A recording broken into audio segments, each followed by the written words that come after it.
دا ستاسو دویم کتاب دی؟ بلې او ستا یادونه لیوني دي. تاسو کولی سئ چې یو شعر یې موږ ته ووایاست زموږ لیدونکو ته اورېدونکو ته؟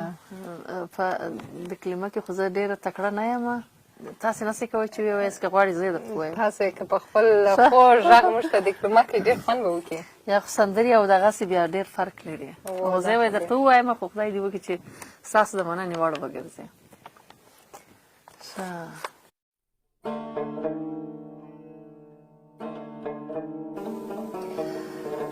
راشه واوره اشنا زما د زړګي کوکې، راشه واوره اشنا زما د زړګي کوکې، خښې شوي پکې ستا د بڼو څوکې، ترېنه څاڅي د سرو وینو بارانونه، ترېنه څاڅي د سرو وینو بارانونه، ټول ګوګل مې شو د سرو وینو ډنډو کې، او ستړی ژوند مې ستا د مینې سوری غواړي، ستړی ژوند مې ستا د مینې سوری غواړي، را په سر کړل ستا اجرام د غم پنډو کې، او په ژوندون باندې مې سرې لمبې دي پورې، په ژوندون باندې مې سرې لمبې دي پورې، خوږ جانان مې را خبر کړې کوي چې ورپکې، او ستا غمونه پرې ګډ کړی چور تالان دی، ستا غمونو پرې ګډ کړی چور تالان دی،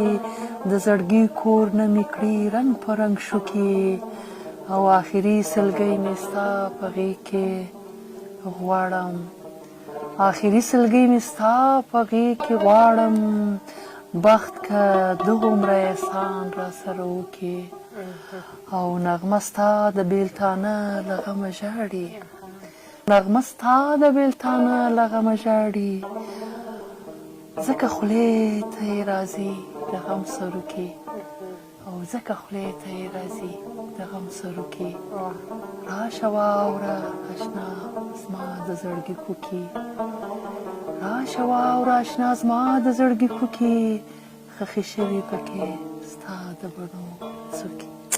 ډېر ښایسته، ډېر زیات ښایسته.